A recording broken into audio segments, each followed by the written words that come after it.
स्वतंत्रता दिवस पर वंदे मातरम को लेकर खड़े हुए बड़े विवाद के बाद कांग्रेस वर्किंग कमेटी ने ऐसा आधिकारिक फैसला ले लिया है जिसने राष्ट्रीय सियासत में नई बहस छेड़ दी है। नमस्कार, मैं हूं अर्चित और आप देख रहे हैं 4AM टुडे टीवी। राजधानी नई दिल्ली स्थित कांग्रेस के मुख्यालय इंदिरा भवन में कांग्रेस वर्किंग कमेटी यानी CWC की एक बेहद महत्वपूर्ण और व्यापक बैठक संपन्न हुई।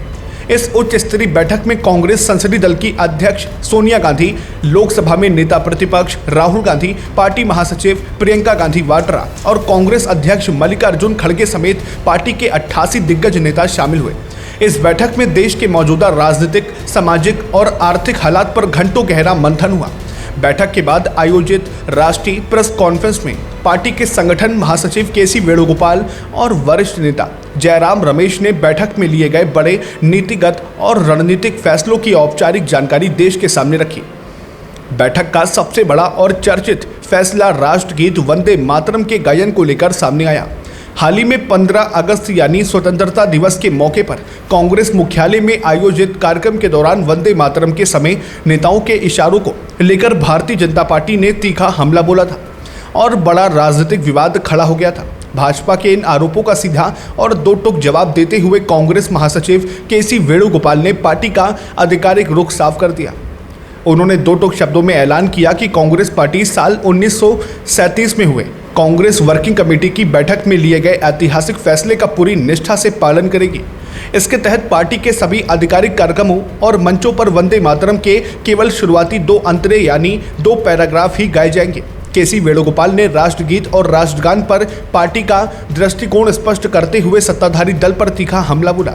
उन्होंने कहा कि वंदे मातरम और राष्ट्रगान कांग्रेस के लिए हमेशा से गहरे भावनात्मक और आत्मिक विषय रहे हैं, जबकि भारतीय जनता पार्टी के लिए ये केवल और केवल ध्रुवीकरण और सियासत साधने वाली राजनीतिक मुद्दे हैं।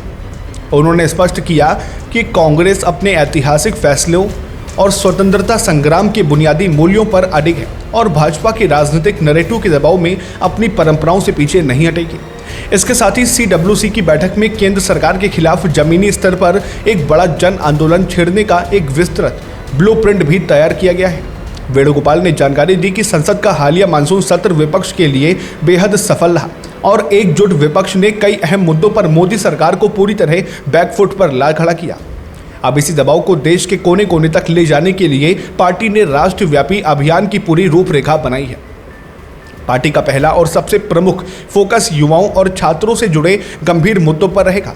देश भर में लगातार सामने आए पेपर लीक कांड, प्रतियोगी परीक्षाओं में धांधली और युवाओं के असंतोष को लेकर कांग्रेस व्यापक अभियान शुरू करने जा रही है। वेणुगोपाल ने बताया कि राहुल गांधी देश भर के छात्रों और बेरोजगार नौजवानों की आवाज़ लगातार पुरजोर तरीके से उठाते रहेंगे।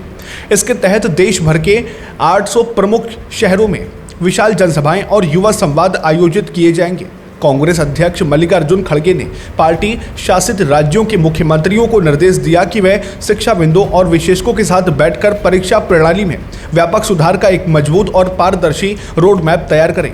इसके अतिरिक्त अयोध्या में राम मंदिर निर्माण के नाम पर जुटाए गए चंदे में कथित वित्तीय गड़बड़ियों के आरोपों पर भी बैठक में कड़ा प्रस्ताव पारित किया गया। वेणुगोपाल ने तीखा प्रहार करते हुए कहा कि चंदा चोरी देश की आम जनता की आस्था और विश्वास से जुड़ा बेहद गंभीर मसला है और जिन्होंने धर्म और आस्था का इस्तेमाल लोगों को बांटने के लिए किया, उनका असली चेहरा अब जनता के सामने बेनकाब हो रहा है। इसके साथ ही बैठक में अरुणाचल प्रदेश सीमा पर चीनी घुसपैठ की चिंताओं, राष्ट्रीय सुरक्षा की चुनौतियों और लोकसभा की मौजूदा 543 सीटों के आधार पर महिला आरक्षण को तुरंत लागू करने की जोरदार मांग उठाई गई।